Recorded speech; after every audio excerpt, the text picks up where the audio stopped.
Hello, hello, and welcome to episode 214 of the Cincinnati Soccer Talk podcast. Welcome back.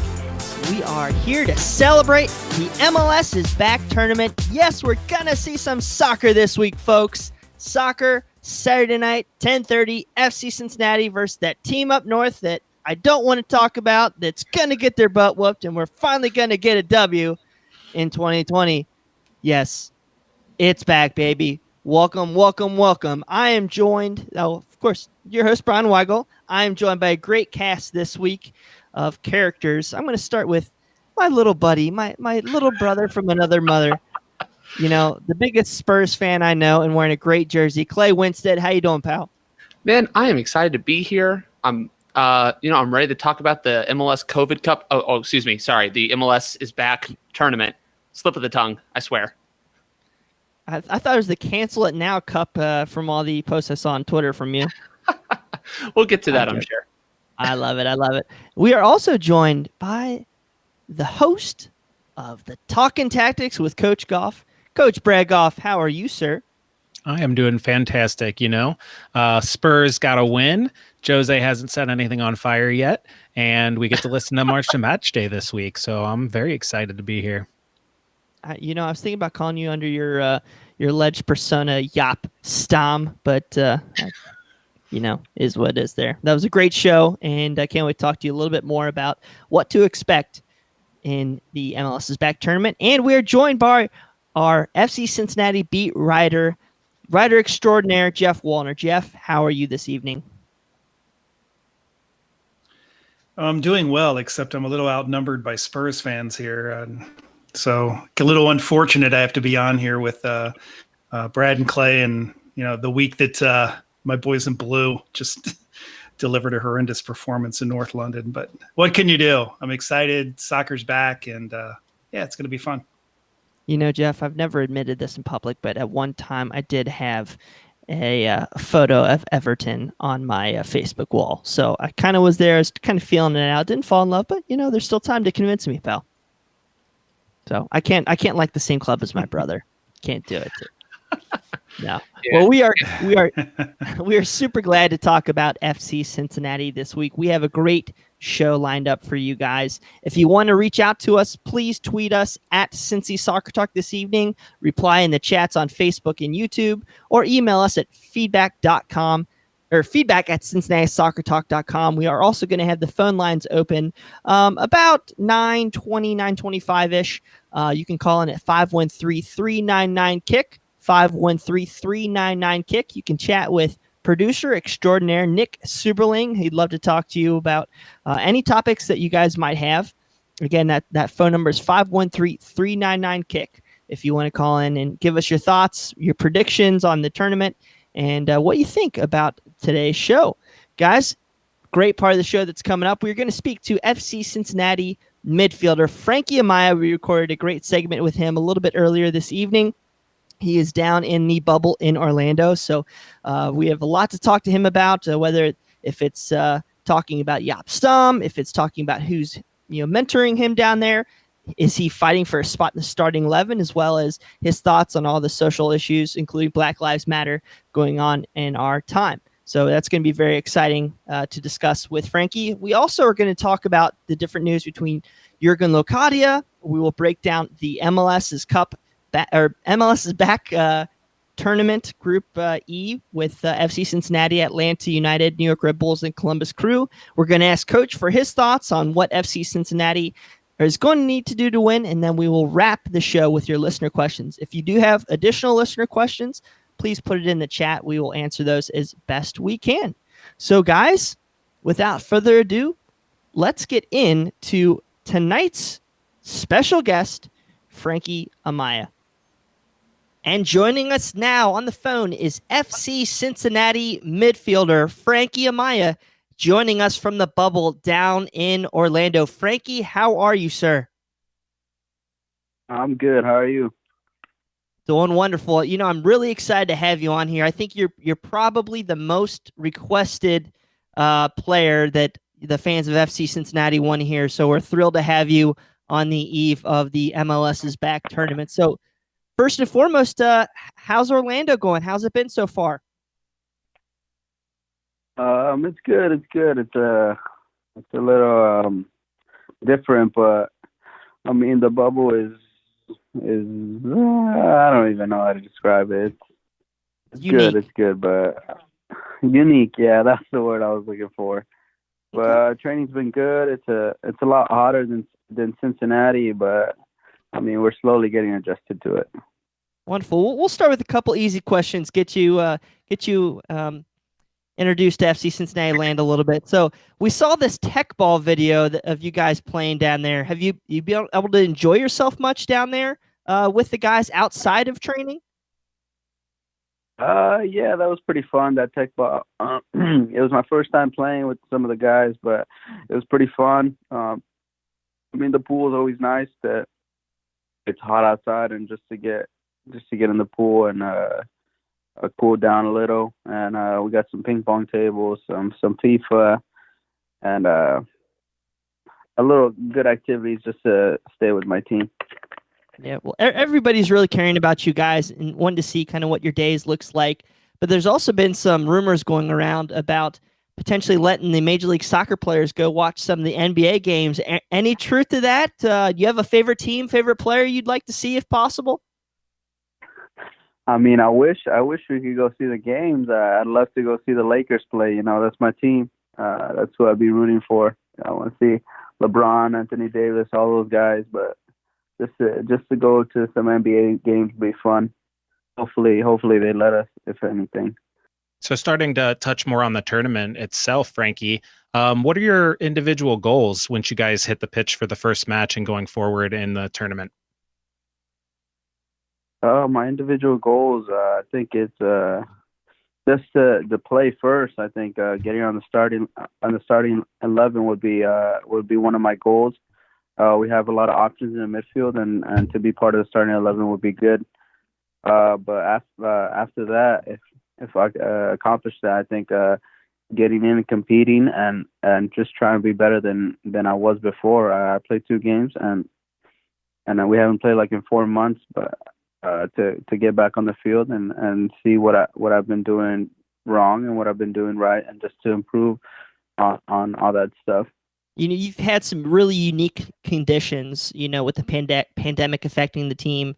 You were sitting out for a couple months. You were able to come back, you know, train individually, then finally got the group together, went down to Orlando now training in the extreme conditions down there. What has it been like to go through all of that? And then has the team really, you know, embraced, you know, this mentality of coming together and bonding and getting ready to excel in this tournament? Yeah, I mean, the experience has been pretty difficult. I mean, I don't think anybody has faced it in the world. All teams, all players, I don't think anybody's been through this. It's been a lot different being in a pandemic, trying to stay inside, trying to stay safe. It's a lot different than going about your normal life. But I think it's been a challenge for everybody to stay fit and stay healthy. But I think it's brought us closer together. Our first training session as a group was good to see everybody back, and now that we've been training for a while, I think it's been good that everybody's starting to connect with one another again, and on the pitch, it's the soccer's starting to come along, so it's been good. And even with all of the other things going on in the pandemic and the stop of play in Orlando, you guys are all dealing with the fact that you have a new coach in Jaap Stam and a new assistant, Saeed Bakati. With them joining the group, what has been the big change? Is that, you know, has the intensity been elevated? What's different with Stam and Bakati now kind of being in charge of you guys? Yeah, with the new coaches coming in, they're really good coaches. I mean, now training has been really difficult just on the body and the mind, just trying to learn more every single day from them and their experiences. Jaap is a world-class coach. He was a world-class player, so trying to learn from him and his journey and him coaching us has been a lot different, and he's been pushing us really hard. And I feel like we've gotten a lot better and a lot smarter tactically. But yeah, with them coming in, I think the intensity has raised a lot. Yeah, that's great. A lot of coaches have sort of like mantras or big ideas that they try to impart to their teams right away when they take over. What's been one of your big takeaways from Jaap Stam? You know, what is one thing he's really tried to get across to you guys in the midfield, or you personally, that you've kind of held on to? I think he really wants to be a possession-based team. He really wants to keep the ball and make the other team run to try to open gaps in the midfield or to the side. But I think that's the biggest thing that he's been wanting to change, to keep the ball more, to create more chances and to go forward. So we know that under Jans, you guys were basically playing in a similar possession style, a 4-3-3, and now Stam is probably looking to do the same. Has there been any big changes in philosophy from one coach to the other? I don't really think so. I think both got the same philosophy, but they embrace it differently. Ron was a little more quiet coach, but Jaap really gets on you and tries to scream at you like in a positive way, you know, to try to lift you and motivate you to implement our new style of play. So not a huge change in philosophy, but, you know, including your stint with Orange County, Stam is now your 5th different head coach as a professional. How difficult has that been to adapt to different coaches, whether it be, you know, their style of how much they yell at you or what they want you to do in the midfield? How difficult has that been in your, you know, early professional career? It's been pretty difficult, honestly. Just to try to prove yourself to a new coach every single time. But I think it's been a good time because we had different coaches and we took a different part of every coach to try to learn something new from each coach and try to embrace it. And with Jaap, I mean, he's been pushing me hard. I mean, all the coaches have been pushing me hard, but with Jaap, he has world-class experience. So I think him pushing me and motivating will just get me to a higher level. You know, speaking of pressure and performing to a higher level, a lot of pundits, you know, whether it's ESPN or Extra Time Radio, have really been singling you out as kind of like the standout player or the player that's about to impress going into this MLS is Back tournament. Did you expect to be such a large part of FC Cincinnati so early in your career? I mean, I didn't really think about any of this. I just wanted to go play. I wanted to just play in a professional soccer team and try to improve my game and challenge myself to a different level. I just worked so hard to get here, and I'm just going to continue to work. And I mean, the outside noise doesn't really bother me or like pushes me to do anything because I know what I got to do on the field. You've been, you know, we've really embraced you in Cincinnati. You've seen the tifos. What was it like seeing your first time seeing that tifo in the end zone at Nippert Stadium, St. Frankie? Yeah, when I saw that was actually, I mean, my heart jumped with joy.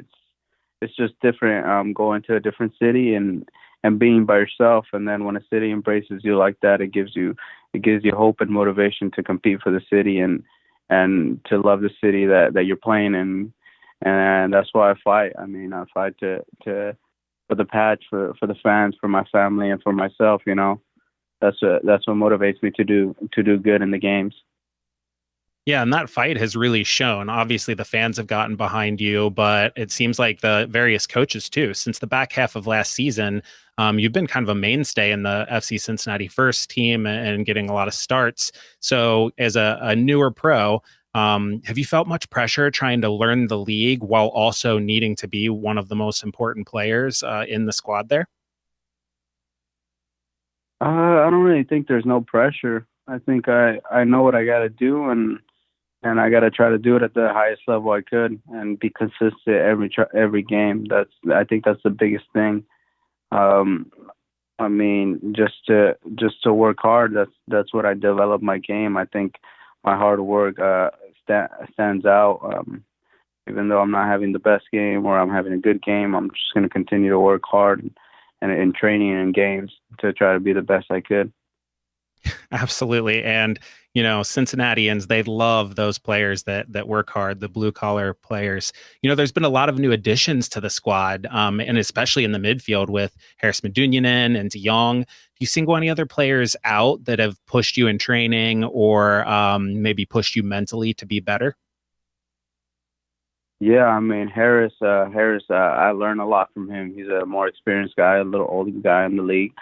But I mean, just learning from him, his class technique is really like mind blowing to see how clean he is on the ball and his movement, all this stuff that I just try to take away from him and learn from him every day.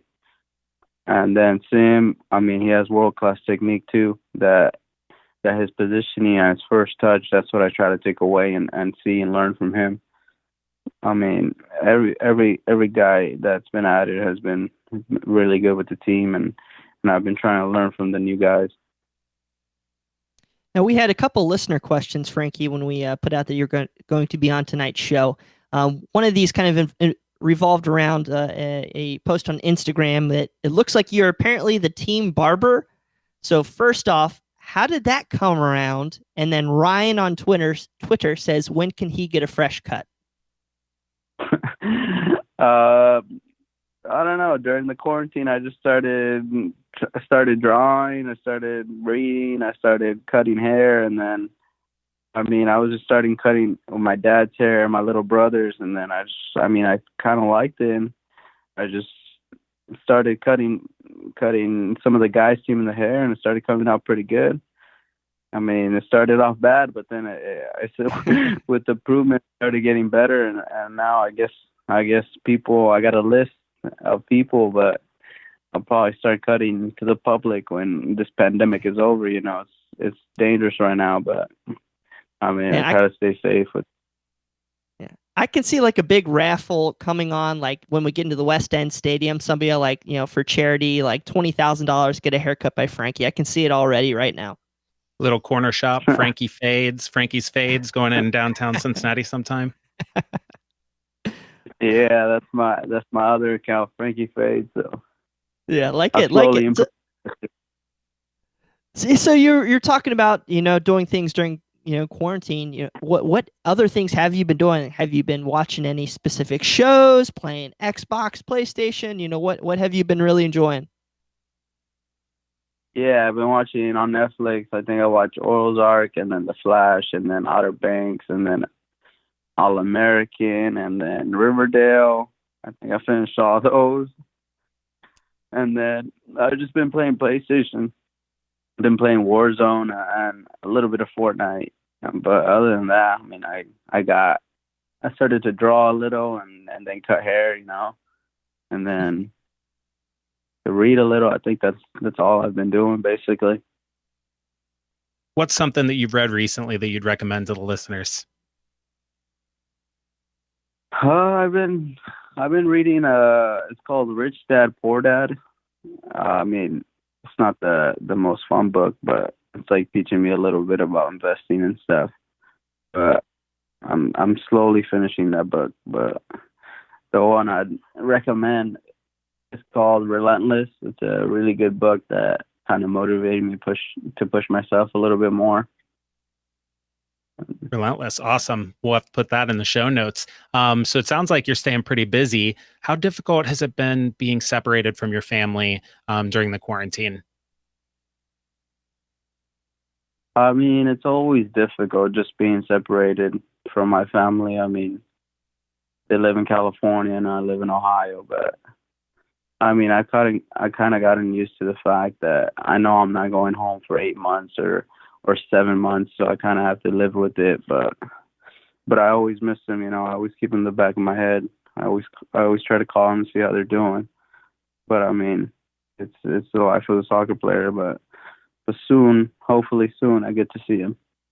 Who's your first text after a big match, Frankie? Is it a family member or somebody else?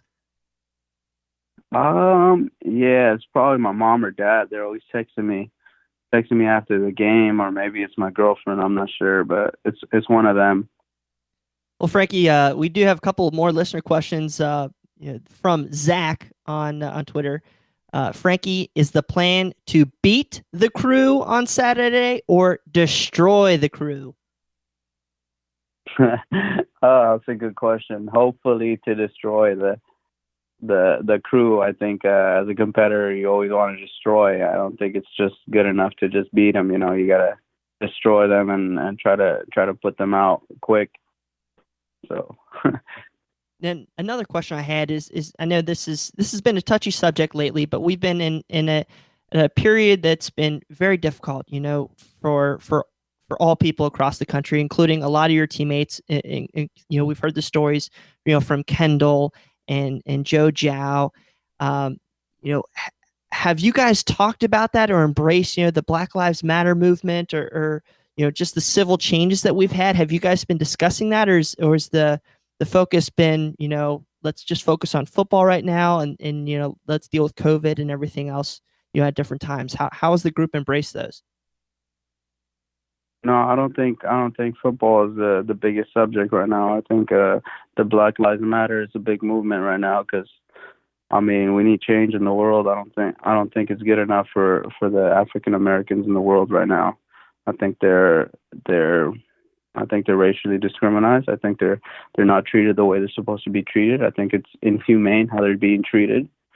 But I think also for the immigrants in the world, I don't think they're getting treated right. I think they're being locked up in cages, especially in this pandemic, in cages without sanitary cages.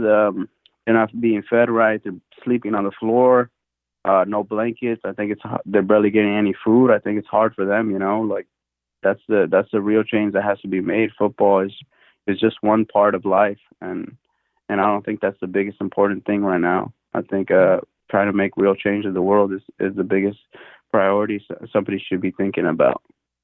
Yeah, that's a great message and one that we'd hope to push, and we'd love to hear from you guys more on this subject when we go further, and we'll definitely reach out. And we absolutely, and I speak for Brad and Nick and all the guys at CST, we definitely appreciate you sharing those thoughts to our group, and we definitely look for you and all the guys on the squad to be leaders in this discussion going forward. So thank you very much for sharing that. Yeah, no problem. Awesome. Well, Brad, I think that does everything for us here on this interview with Frankie. You know, Frankie, you're gonna get lucky. We're not gonna send you any Skyline chili cans down there. You don't have to worry about that hazing ritual unless you want to send it. You know, we can send it for Zico, and you can haze them and all that stuff if you'd like to. I'm good for now. Thank you. Awesome. Well, thank you joining us. Thank you for joining us, Frankie. And we look we're very excited to see you guys.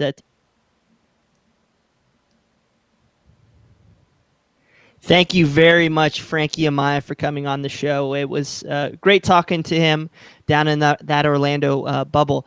Coach Brad Goff, what was your thoughts on that interview? Yeah, lots of good stuff there from Frankie. I think the biggest takeaway for me is how much success he's had in his short career, but how he really spoke to how difficult it is to change from coach to coach and all of that adversity he's had to face, but yet he's still having this success and just his willingness to just put his head down and work so hard like we've seen him do every match. It sounds like that's really his calling card through his whole career so far. Yeah, and clearly these players seem to be going through quite a bit down there in Orlando, and I thought it was very interesting when he discussed having, you know, no rules yet, that there are no starters yet. I thought that was very interesting, you know, that they are still trying to figure that out, you know, a couple days, a week before the match. I'm actually really curious about that. Coach, is that a normal thing for a new coach to still have those roles unknown? Is that good or bad? Because to me, it kind of sounds kind of exciting. Yeah, I wouldn't call it a normal thing. I think most coaches like to have their starting 11 a little bit earlier so they can work with them specifically. But I would think it's probably a motivational tactic. You know, if you leave that out there and everybody still thinks they have a chance to get in the 18 or in the 11, so to speak, then I think that's probably something Stam is doing to keep those guys laser focused and really competing day in and day out. Yeah, I'm excited to see how it progresses and going into this match, and it wouldn't shock me one bit. We'll touch on it here in a little bit, but that how things might be changing and roles might not be as solid as they once were. Before we get into our next segment here, guys, it's time of that show where we give a big shout out and thanks to all of our tremendous supporters: Tom Rose, Matt Adamchick, Mike Hudson, Brian Malone, Jamie Smed, Jonas Tom, Jack Emery, Mike Bowman, Kathleen Francis, Matt Imholt, Matthew Long, Joe Kaling, and Tara Mullins. Thank you so much for your support. And to learn more on how you can support CST, head on over to CincinnatiSoccerTalk.com/support. We have a lot going on at Cincinnati Soccer Talk, including coaches, great talk and tactics podcast. March to Match Day will be coming back this week to discuss FC Cincinnati versus Columbus Crew. So make sure to download that episode. Our match previews are all coming back. Additional in-depth analysis after the match from Coach DJ Schweitzer, as well as the whole writing crew at Cincinnati Soccer Talk. So please feel free to go and check out everything on CincinnatiSoccerTalk.com or your favorite podcast networks. So, guys, we did have a couple of pieces of news this week before we dive down into the tournament. Unfortunately, it was reported that Jurgen Locadia may be out for a week, day-to-day, maybe a couple weeks, but it does appear that he has a thigh injury. So, Clay, what's your original thoughts about Jurgen Locadia being out with an initial injury? I mean, the first thing you think is it's just disappointing. We were all really excited. Well, at least I think all of us were really excited when the loan was extended, and it gave us an opportunity to keep him on a pretty team-friendly deal for a while, and to see him finally light it up. We've been since January just buzzing about this guy, and he puts in a pretty good 116 minutes so far, and that was sort of like I think a big draw for a lot of us. And injuries happen, so it's definitely something to expect and to be prepared for. But I'm not totally disheartened, and I think we'll get into this a little bit. But I'm actually a little excited to see if Brandon Vasquez can step up. We saw him have a pretty decent start against Red Bulls, contributed to a good goal. So yeah, I mean, I'd much rather have Jurgen Locadia in the starting 11 10 times out of 10. But Vasquez is a young guy, got a lot of potential. I'm excited to see if he can step up. Now, Jeff, do you think that him being out diminishes, I guess, the prestige of the event, or do you think just another opportunity for somebody to step up?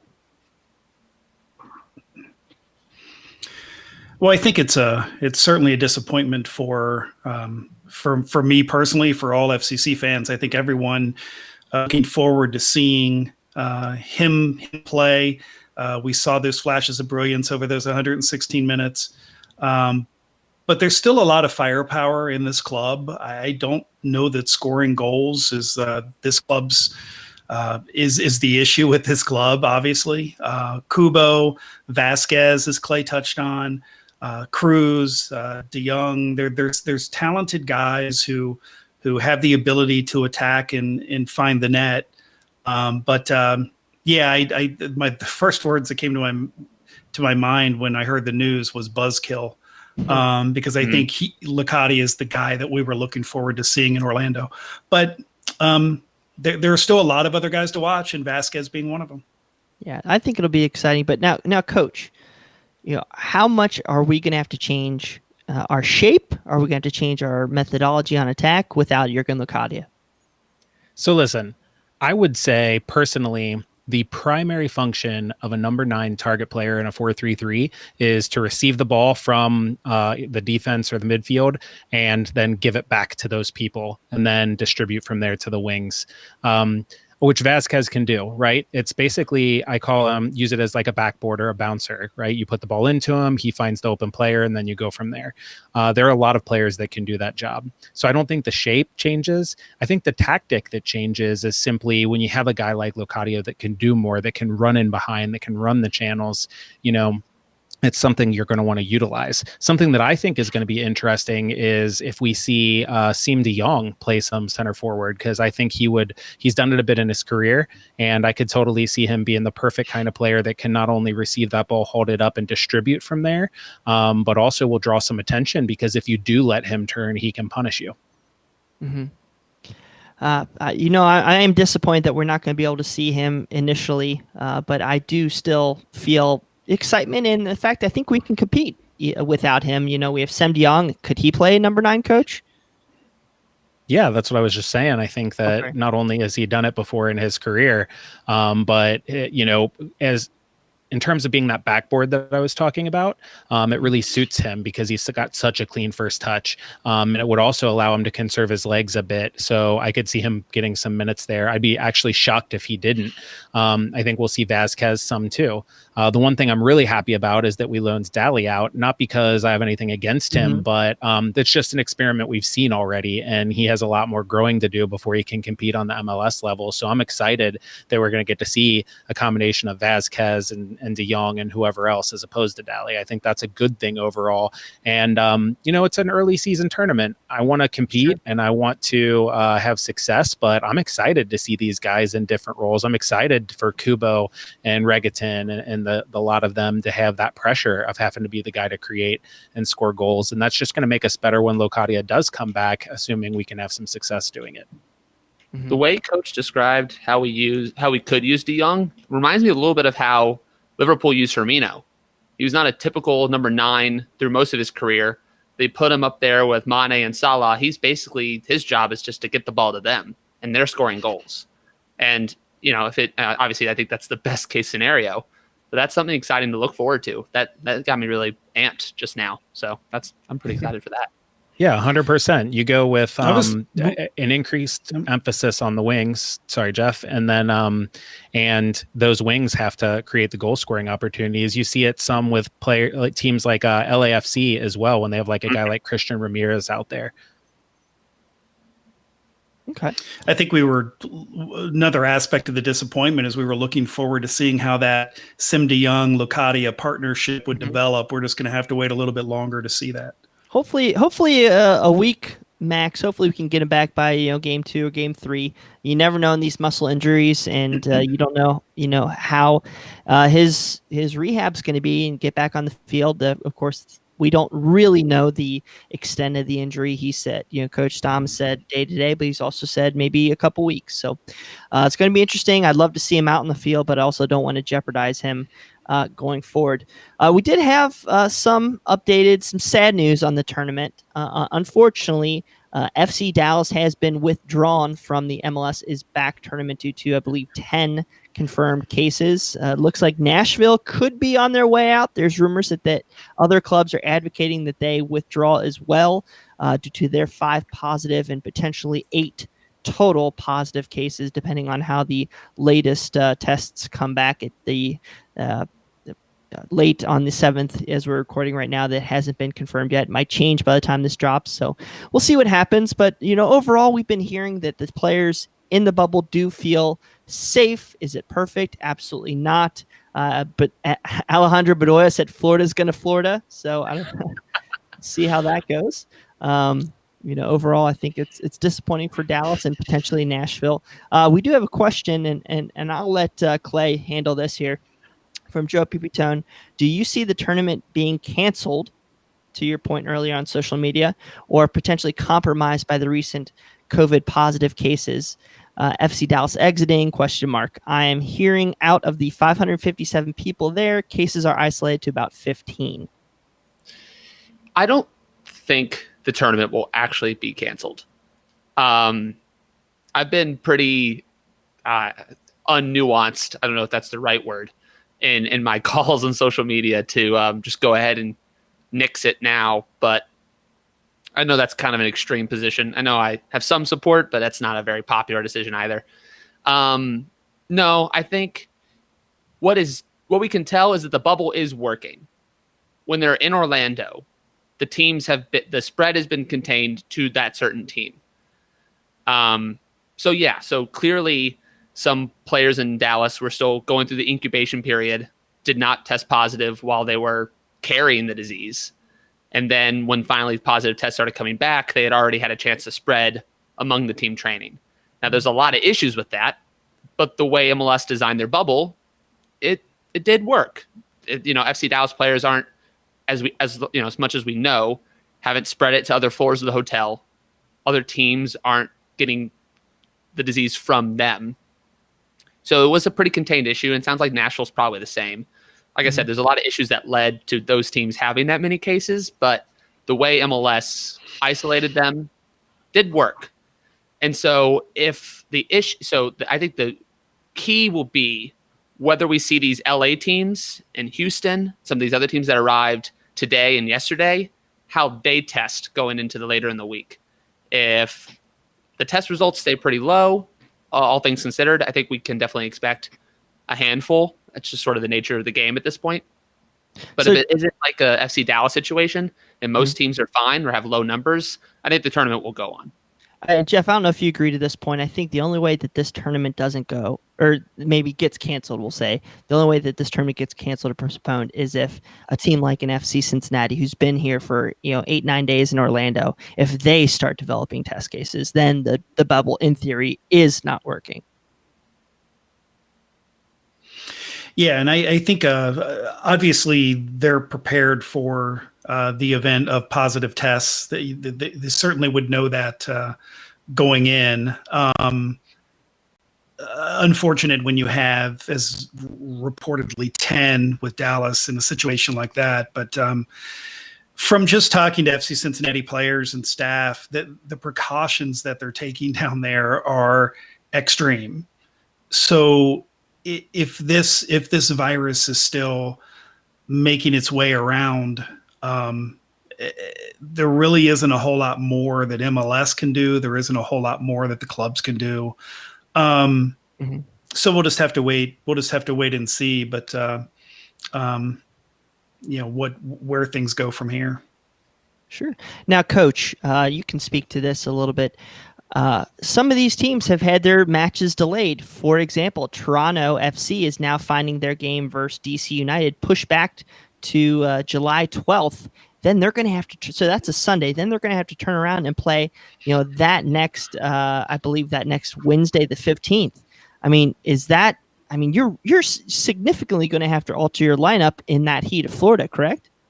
Yeah, it's a huge difference. Most of these pros are used to having a pretty set schedule when it comes to playing. You have the day after a match is going to be a recovery day where you do some really light work and light stretching. The day before a match is going to be a build-up day where you do some light work, some ball touches, maybe get your heart rate up, but don't really do a whole lot. And now you're compressing those 2 days and they sort of overlap each other. So that in and of itself is a big difference. And then you're going to have teams who probably end up playing opponents that they weren't expecting to play, which gives them a disadvantage. FCC has been scouting Columbus, Atlanta, and New York Red Bulls.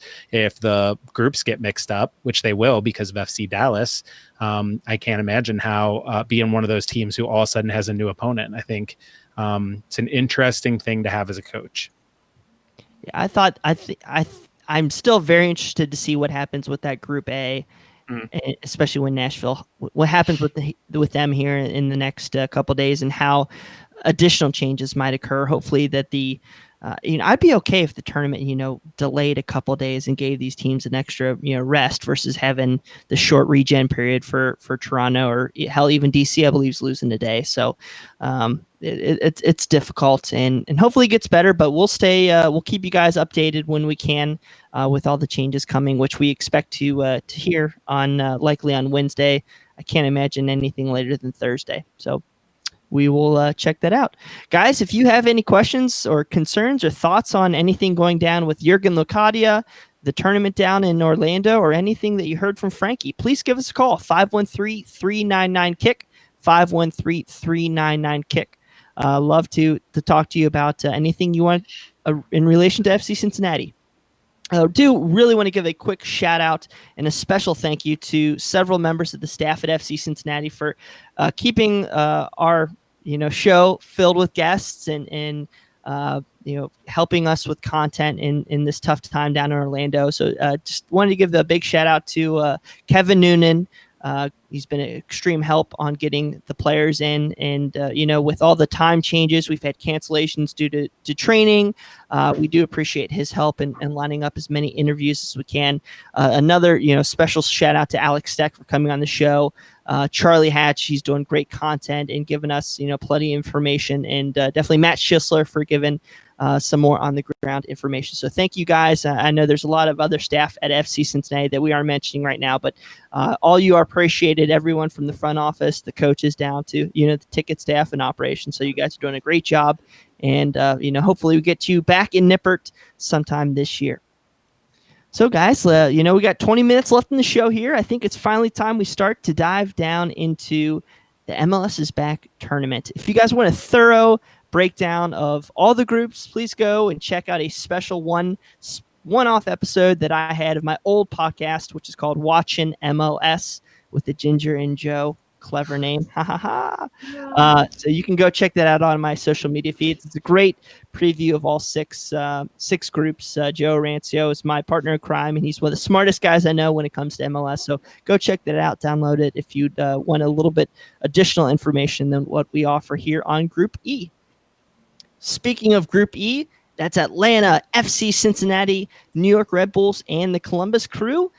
It's going to be an exciting group, guys. Would you, Coach, would you call this the group of death?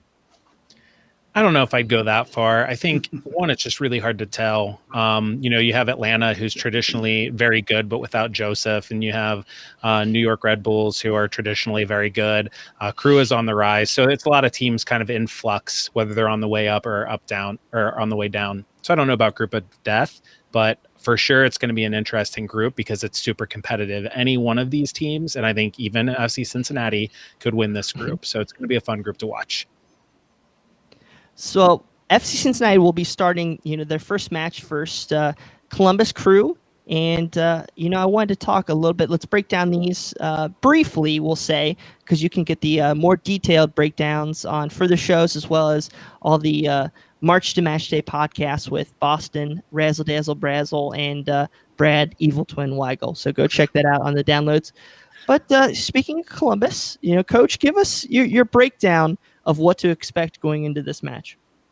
Yeah, I think it's what I said in the Talking Tactics episode last week, where I just think really Zeller Ryan's the key to Columbus. He's the guy who makes things tick. They really like to isolate him and another player out wide and hopes to get him on the ball and let him cut in. Typically, it's on the Columbus left that they like to attack. Then Zeller Ryan picks up the ball and takes it in field to the right, onto his right foot.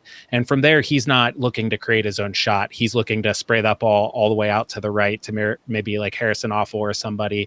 And then they look to have some cute little interchanges in and around the box. So I think that defensive third set for FC Cincinnati is going to be really important. Not that it's not important other times, but I don't see Columbus trying to get in behind the defense often. It really is playing these combinations right in front of the defense, and you have to be just really sharp following your runners after they give the ball up. Because as soon as you turn your head, when they give the ball up, they're running behind you or alongside you, and that's how they really like to create their goal-scoring opportunities. Jeff Wallner, when you saw the draw for this match and you saw it was FC Cincinnati Columbus opening up our first match, I mean, the articles write themselves, doesn't it? I mean, hell is real. I mean, does that give you an additional level of excitement going into this first match? Yeah, I think so many people anticipated it because it just seemed inevitable that these two clubs would find a way together in this tournament. But you were talking about the potential of groups being kind of shuffled around. I think as difficult as Group E is, I think FC Cincinnati likes the level of familiarity that they have with these clubs. They've already played Atlanta. They've already played Red Bulls. They know Columbus well. I think they like what they're up against, and I think they also like the opportunity to be tested, which they will be. I'm curious what your guys' thoughts is about, obviously, the MLS plays in the summer, but the heat in Orlando is extreme. What do you think about New York Red Bulls press and their style in this heat, maybe with some quick turnarounds potentially? What do you think about that style and how that plays in Orlando? Jumping ahead there, Jeff Wallner. I'll let Clay take that one. Well, from their first two games. Sorry about that. Oh, it's okay. a great question, because I think it's actually shifting a little bit, at least from what we've seen in 2020. In their first two games against FC Cincinnati and Real Salt Lake, New York Red Bulls have much more been willing to sit back and counter. So they actually have a really great style, I think. And I think Coach could either agree or disagree. And dealing with like a tournament in the heat, they have a really good spine in the back defensively with Tim Parker and Aaron Long. They have good midfielders. I mean, there's all three of their goals against FC Cincinnati were on the counter. Their goal against Real Salt Lake was similar. So they've won and they've drawn both those games. Real Salt Lake is a better team than FC Cincinnati. So, sure. Yeah. Well, and to clarify that'll be our third match. So they, if they are going to be pressing in that heat, they might be a little bit more worn down. Coach, what do you take on the third match versus New York Red Bulls? That pressing style is going to be interesting. They're not going to be able to do it for 90 minutes. But as Clay said, I don't know that they're really a 90-minute pressing team anyway. So then you talk about pressing in selective spurts. And if that's the case, especially with 5 substitutions allowed, if you pick your spots correctly when maybe the other team is tiring a little bit, getting a little hot, then it could be really effective. But there's always a danger if you're going to press, even selectively, that your players run a little too much. They're not quite selective enough, and they tire themselves out because players want to go win the ball. So you might tell them to not press every ball, but if they start to just kind of get that hankering to go and they're going to run themselves into the ground in that heat. I will say, I do think Red Bulls have the depth, though. They have a lot of young talent. They have a really good second team, a good academy. If anyone could use the most out of their 5 subs, I think it'll be Chris Armas and the Red Bulls. So I'm scared of them a little bit, to be honest. Yeah, I think that they're a good team. We'll see what happens with the Josh Sims loan being canceled for New York. But I think anybody can win. Jumping back to match day 2 for FC Cincinnati, we will Coach. I'll let you break down Atlanta United briefly on what we can expect from them, especially without Joseph. Yeah, the interesting thing here, and it's what we saw in the first match against Atlanta United, is PT and Barco drifting infield and picking the ball up in those central channels that are kind of, if you extend the 6-yard box and the 18-yard box and make vertical lines across the field, those channels, they pick the ball up there constantly, and they dare the outside back to follow them in and let an Atlanta wing back get forward, or a central midfield to follow them too far. You really have to be on point defensively, passing them between that outside back and those central defensive midfielders. So those players are the danger players. I think FCC made a huge mistake in the first match in sitting so far off the Atlanta back 3 and letting them kind of possess and hit those long balls into Barco and PT or into the wing backs. So I expect that what Stam would have seen that as well, and he'll adjust that. So all of that said, I think that FC Cincinnati looks great in the second half against Atlanta, and I expect this to be a much different match. Well, there you guys have it. What are your thoughts? How do you think FC Cincinnati is going to do, at least in their first game? Versus Columbus Crew SC. I think Subs might have asked some of our listeners to give their thoughts on how that first match might play out. Subs? Yeah, we got a couple predictions tonight from Facebook. Coach Goff chiming in with a 1-1 draw. He's feeling a little optimistic about that one. Tom Beversdorf says 2-1 FC Cincinnati. Seam and Kubo on the score sheet. And then Joseph Pipitone says a 3-2 win for FC Cincinnati. They are highly focused. There we go. New high-profile coach, intensity, positivity. It'll stick. A punctuation is important here. I'll stick with my initial prediction, even with Locadia possibly out. Okay. I love the optimism from the fan base. This is good. Yeah. The disappointment. Clay, what do you think? I was saying the disappointment only works if you're optimistic going in. I like Coach's idea there, the draw, but I'm thinking there's a little more scoring involved. I think it's going to be 2-2 for the first game. Not a bad result. Got a lot to build off of, but good. Jeff, what do you think of a score for that first match? I think it's going to be. I think I'd go with a 1-1 draw. I don't know that it's going to be that open with both of the clubs trying to find themselves. But I'm giving some credit to FC Cincinnati showing a new resolve on defense under Stamm and not leaking goals as they did in those first couple matches. But I think it'll be a tough match. I think it'll be a close match. I think all of these will be maybe lower scoring but tight matches. So I'll go 1-1. I think this is going to be a midfield battle, and seeing who plays there is naturally going to be key. Is Zella Ryan going to play? There's rumors that he could be the guy that tested positive for Columbus Crew for their COVID-19 case. If he's out, game on. But you still have Artur and can I change my prediction? There you go. I still think Columbus Crew is going to pull it out 2-1. I think they're well, we'll say this later. I think they're one of the dark horse teams to win the whole thing. But it's going to be a challenge, and I hope FC Cincinnati is going to make it difficult. And that's kind of all I want out of Stamm. Let's fight for every point that we can. Let's not go back to let's see who can just play and prove what they can on the pitch. Let's go out and get as many points as possible. I know that's kind of hard to believe that we're actually saying those things, but hey, that's the world we live in right now. Coach, I did have a couple more questions to ask of you on the FC Cincinnati front. What specific thing or things will they need to do to advance in the first or second spot in the group? Yeah, I have a really strong feeling that they just need to score more than their opponents, and they'll have a great chance to advance, Brian. But in serious, for the hard takes. But in seriousness, the defense has just been such a big issue over the past couple years. It seems, even in USL a bit, but for sure last year, the first two matches this year. So I think that if Stamm does have the defense playing more disciplined, and they have good players, they really just need to be more disciplined, then I think that they will have a chance to advance. We've seen the offense has some firepower. We've seen Kubo score. Regaton's look fantastic. We still have Cruz, who the leading goal scorer from last year, right? And we haven't even seen Seam as part of this team yet, De Jong. And he, by all indications, can not only score, but he can create for others. So I think that the firepower is going to be fine. I think that FC Cincinnati is going to have to be disciplined defensively, and that the other team is going to get opportunities. They need to force those opportunities to be low quality chances from out wide or from crosses instead of, the chances where, they're running at Spencer Ritchie or Teton. You see the whites of the attacker's eyes there, or, shots from the top of the box that are much higher percentage chance of going in. Okay.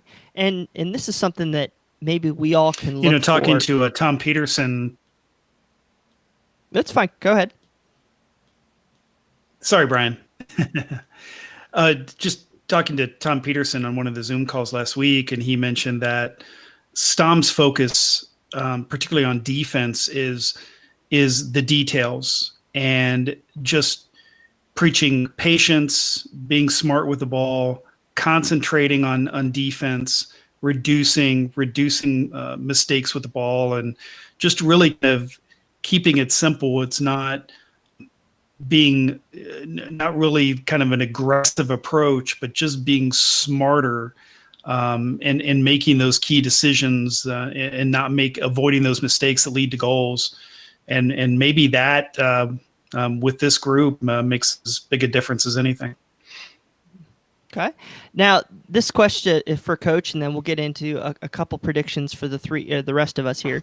So, Coach, what are things that us generic fans that might not be as versed in the game as you can look for as, signs that show that FC Cincinnati is improving outside of just the score line?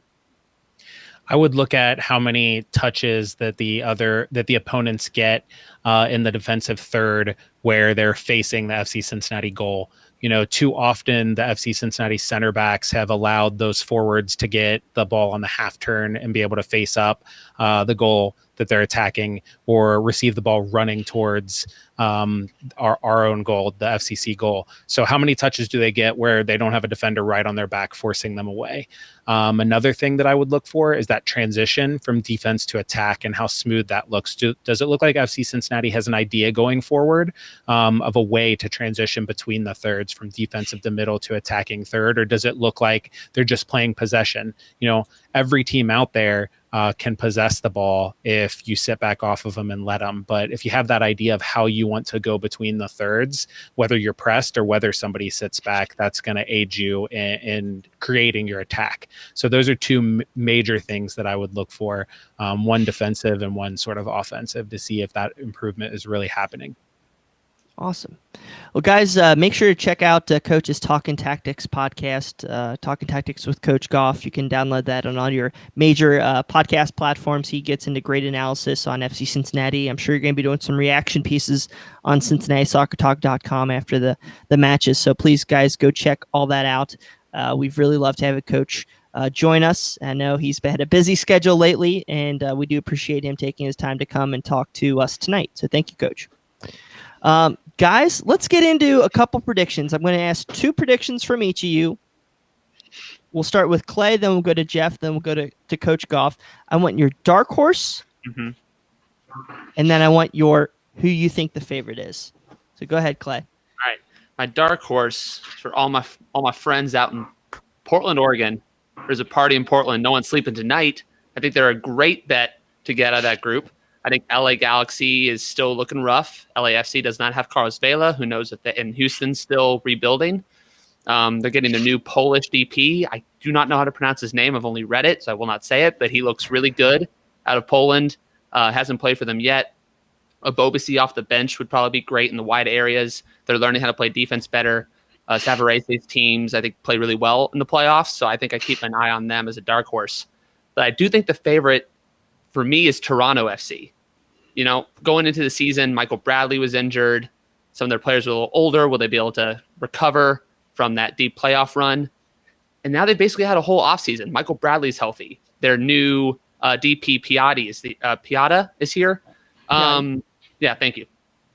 I just think they're a veteran team. They know who they are. They've got great weapons on offense. They're used to going deep in the playoffs. Their group is winnable, and New England is good, but I think Toronto's better. I just think once they get into those knockout rounds, they're going to be the last one standing. All right. Good picks. Jeff?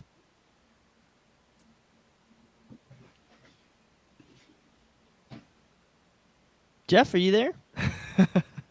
We might have lost Jeff. I'm going to go with Coach. Coach, go ahead with your pick. I was waiting for you to ask me the same question. I think we're having some technical difficulties with Jeff tonight. Jeff, you can go ahead when you get this message.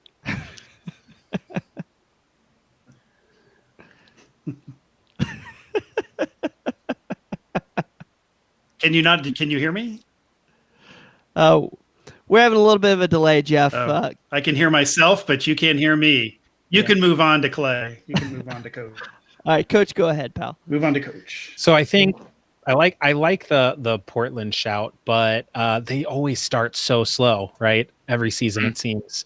For my dark horse, I am going to go with the Colorado Rapids. They've gotten a lot of love nationally, but I just agree with those things that have been said. They defend really well and they score off set pieces. And in a tournament format, if you can put people behind the ball and make the team try to break you down and then earn a couple set pieces and get a goal, you'll have a good chance to get through. I think another team that has a chance to be a dark horse is New England. So I'm going to just cover my bases and pick 2 dark horses there. But I think the favorite is still LAFC, even without Vela. I mean, they have so many good players. And not only do they have good top-end talent, but they have a really deep bench too. And with the 5 subs and with the Heat, and then with them just wanting to prove that they can win without Vela, I think that it's just it's going to be a really interesting thing. But I'm especially interested to see what they do at center forward, because that was their biggest problem last year, is winning when they didn't have a center forward. So, but I still think that they're the favorite overall. Well, Brian Rodriguez should be going into that role, and I believe that's more natural role for him. So it's going to be interesting to see how he kind of adapts there. I think my surprise team is going to be Columbus Crew, the dark horse team. I think I do have a little bit of concerns about their depth, especially kind of going after those three heavy hitters in that midfield. But I mean, their starting 11 is one of the best in the league. Jesse Zardes can put in goals, and with Zelarayan, I mean, he's shown in his 2 matches that he's a force to be reckoned with. So interested to see how they progress. Are you allowed to host Cincinnati Soccer Talk if you're going to pick Columbus Crew as your dark horse? You must not listen to the season preview because I actually picked them to win the title. So come on, pal. Oh, I know. I'm surprised you were sticking to that take after this long. They're good. They look like a good team. I think the weakness is in the coaching box. So we'll see what happens there. My favorite, though, Sporting KC, Alan Pulido. I mean, they've always been a competitive team. They've won titles. The question's always been, what happens when you give Peter Vermees his start 10, his start player, and they got him. So I think that's a team that's going to be able to beat them good, beat a quality defensive team, and eke out wins. So those are my two picks that are going to challenge for the title. Hey, Subs, you want to weigh in on who you think might do well in this tournament? Ooh, that's a tough one. I will say. Oh man, I didn't think you were going to throw me on the spot like that, Brian. That's okay. Gotcha. I'll say for a dark horse, I'll go Philly. Ooh. Okay. And then another dark horse. You know what? Why not? I'll just say Orlando. I think you're crazy. Oscar Hometown favorite. Pereira. Yeah, hometown. They don't have to worry about traveling. Oscar Pereira is a better coach than a lot of people realize. Did a lot of good things. Dallas did a lot of good things there in Colorado, too. You still got Nani there. I'm not saying they're going to win the whole thing, but I would not be shocked if Orlando had a good run. All right, Jeff, we're going to try you one more time. Give us your 2 picks. I'll go quick with my connection here. My dark horse, I'm going with the Loons, Minnesota United, emerging club last year. I'm going with the Loons, and favorite LAFC. I think that's a solid favorite there. I do agree. It's going to be tough to root against LAFC. The big thing for the Minnesota pick that I was big on, but now I'm not so highly anymore, is the loss of Ike Opara in that center back role. I mean, he's a guy that just adds so much flexibility, can make almost every play in that defensive side in MLS play, and it's going to be tough to be without him, and I think that really does hurt their chances. But there's still quite a bit of talent on that Minnesota roster, and Ozzy Alonso, he's a midfield general, so we'll see how he goes. All right, Subs, now I'm going to throw it to you again. We do have a couple listener questions before we head out this evening. Thank you once again. Good interview this week with Frankie Amaya. You did a good job. You and Coach, well done. This first question is from Steven. It says, questions for the crew, eh? How many goals will Adi score for the crew across all competitions? Golden Boot winner, baby. Golden Boot winner. Fernando Adi. Clay clearly doesn't want to come back on the show. I still have his number 9 T-shirt from FC Cincinnati that I've never gotten to wear in a game. Ouch. I know. Bet $9 ever spent. I think he'll get one. I just, I've been, and this isn't just an Adi, sour grape sort of thing. I just have not been impressed with watching him play. He came on in the opener for Columbus in the waning minutes of that match, and he just doesn't look sharp. He doesn't get himself into positions to score. And strikers, they thrive off of rhythm and confidence, and I just don't see him having either of those. I think he's a bit washed. Okay. All right. Subs? Yeah, this next question is from Stephen Buckridge. He asks Clay, that Philip Hamilton scene is fantastic. #Hamilton film. My question, though, is why do you feel #MLS is back should be canceled given the procedures and protocols in place? The league removing FC Dallas from play and the teams and players posting fairly positive statements from Orlando. First and foremost, if you are on Disney Plus, watch Hamilton. If you're not on Disney Plus yet, get Disney Plus and watch it. It's one of the best filmed live performances you can find. It's not the same as seeing a live show, but it is very close. They do a great job. Hamilton, don't throw away your shot. What I would say is, so I've been very critical after the news with FC Dallas and Nashville and all this stuff. It just seemed, I feel like the walking embodiment of the Taylor Twellman gif after the U.S. men's national team didn't qualify. Like, what are we doing here? What are we doing? It's insane to me that we are seeing this many cases happen. I honestly think the original sin, and I should cop to it, because I totally stood on the side of the players when they said they didn't want to stay in Orlando for 8 to 10 weeks. But the problem is when the league, let that, side with the players on that, is what happens is now we don't have a week where players can train by themselves and then see how they test. We don't have then that time to limit the cases. What happens is they show up and they're automatically just training with everybody. We wait 4 to 7 days to see if they maybe are positive, and then they end up infecting 10 players on their team, or 5 or 8, whatever the number is. The reason I say we should cancel this tournament is because we're going to have all these teams show up from LA, from Texas, places that are having incredibly high numbers of cases. They're going to show up, they're going to train with their team, and we're going to hope against hope that maybe they don't test positive. This seems like we're built on a house of cards. And I know the bubble's working. There seems to be so many questions and not enough answers. The way the league and teams have managed testing and isolation, I want to be hopeful. I'm not rooting for this to go poorly. I'm really not. I know I don't want to be negative, but it just seems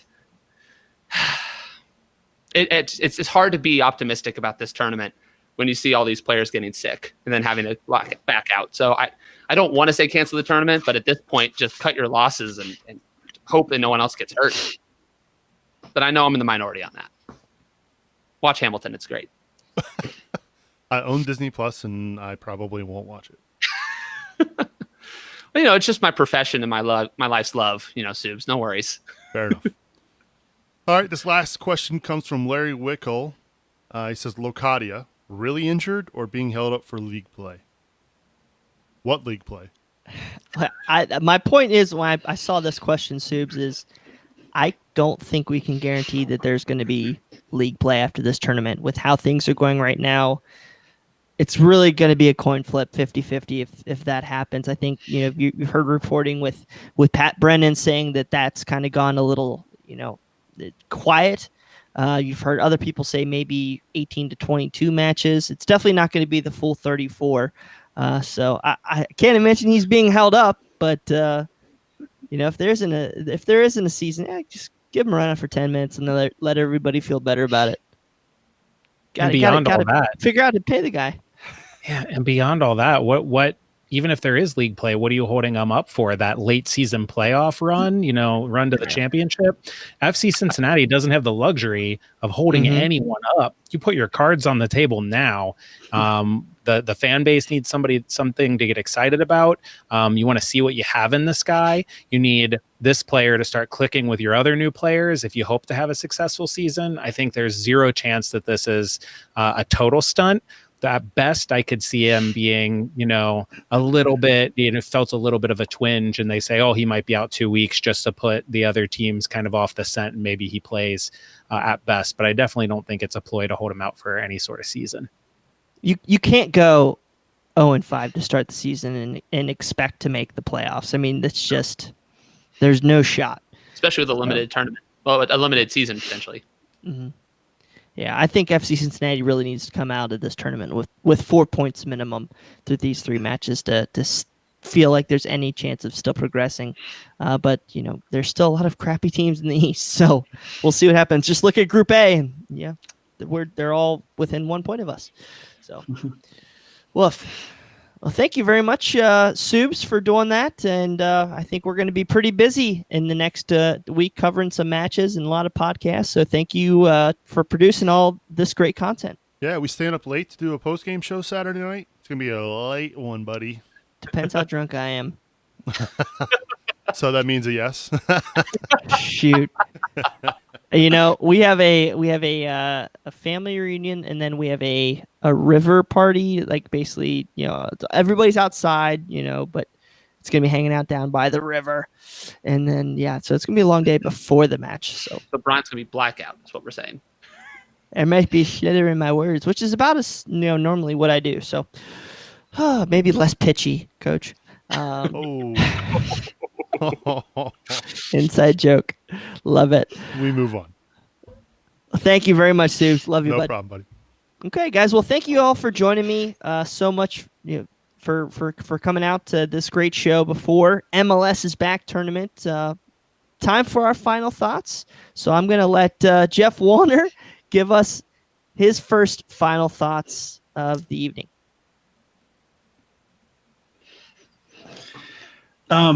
It's funny because I just looked at my calendar and realized that the FCC match is, of course, at 10:30, and Everton plays at 7 a.m. the next morning. Oof. So it's going to be a long weekend for me. Just don't go to bed. Final thought. that might be a good plan. So we'll see. But final thought. Just excited to have soccer back. Excited to see the orange and blue play again on Saturday night. And that's it. Just happy to have the sport back and happy to have more to talk about. Yeah, thank you very much, Jeff, for coming on the show. We're going to be very excited to hear more from you this week in covering the match. So can't wait for that. Clay Winstead, give us your final thoughts. I feel like I got a pretty good runway there with my my social media devotion to getting this tournament canceled. It's not how I feel, I swear. It's just it is, but it's not what I want. So I'll kind of turn it around a little bit. I really do want this to go well. I really want every player to show up and be healthy and be able to play. And I really want to enjoy this tournament. I'm not rooting for this virus. I don't want to be the Debbie Downer of the CST crew. I want to be just as excited as everyone else. I want to see FC Cincinnati put in the effort. I'm not necessarily have high expectations because the group we've talked about is competitive, but it'll be good, barring a decent week of news. It'll be good to just talk about soccer with y'all again. And that I am hopeful we can do. Very excited to talk soccer. That's for darn sure. Coach Brad Goff, I know you're excited to talk soccer. Man, I am. First things first, though, for Clay not wanting to be a Debbie Downer, he burst onto the CST scene writing an article defending Fernando Hadi. So I think you kind of put your stamp. It was sad. I wasn't defending. I just said it was sad. I think you put your stamp on your Debbie Downerness right there. But, if I am Jaap Stam, I am walking the tightrope right now of trying to push that bar down as low as I can in the media with the team, set that bar low and make sure you can clear it. And then the other side of that tightrope is trying to still get across to your squad that you believe in them. How do you do that? You tell them nothing is expected of you except improvement. Nobody's expecting you to win a game. If you come out of here and get better, we've done well. And also, nobody expects that. So, everybody's looking at you like you don't belong here. Like, go out and bust some skulls. So as a fan, I think that's what I'm doing too. I'm setting that bar low for myself. If FC Cincinnati comes out of here with any points and is looking like they've improved from last year for the first two games of this season, then I'm a happy man. And just having soccer back and the ability to talk about those improvements and break them down instead of just always talking about all the goals that the team is shipping is going to be a good thing. And I think that's what we're going to see. I'm excited. Awesome. Well, thank you for coming on, Coach. And guys, I mentioned before, please check out Coach Goff's Talking Tactics podcast on all your major podcast platforms. He does a great show. And I believe you do have a special guest this week joining you, Coach. Yeah, this week when we break down the crew match, DJ Schweitzer is going to come onto the show. And, he's a college soccer player, knows his stuff. I'm excited to talk tactics with him. It'll be fun. Yeah, glad to have your podcast as a part of the group, and can't wait to hear more from you. So awesome. I guess on my end is two things. Thank you very much to the medical staff and an operations staff of FC Cincinnati in doing the best they could to make sure the players are healthy and safe and keep them playing in this tournament. So kudos to you guys. I think, we've read the riot act a little bit to Jeff Birding, but I think he's managed this situation, and him and his team should be applauded for what they've done here. So kudos to them. And you guys, I'm excited for soccer. I'm excited. It's here. Let's not take it for granted. Let's cherish these 3 matches, hopefully more. Don't know what we're going to see after that, but I'm just excited to put on my orange and blue again, and hopefully not wake up my kids when I scream when Sim Diong scores a goal on Saturday night. So we'll see how that goes. My wife might kill me. All right, guys. Well, thank you so much. Please, if you have 1 more minute to help us out, please rate, review, like all of our posts. Give us a rating on your favorite podcast platform. That's how new people find our show. And we'd love to keep continuing. I guess this is year 5 of Cincinnati Soccer Talk. So we do appreciate you guys so much. So thank you very much. And for Clay, Jeff, Coach, Subs, and myself, thank you guys for tuning in. And just remember to keep being better to each other. Have a great day.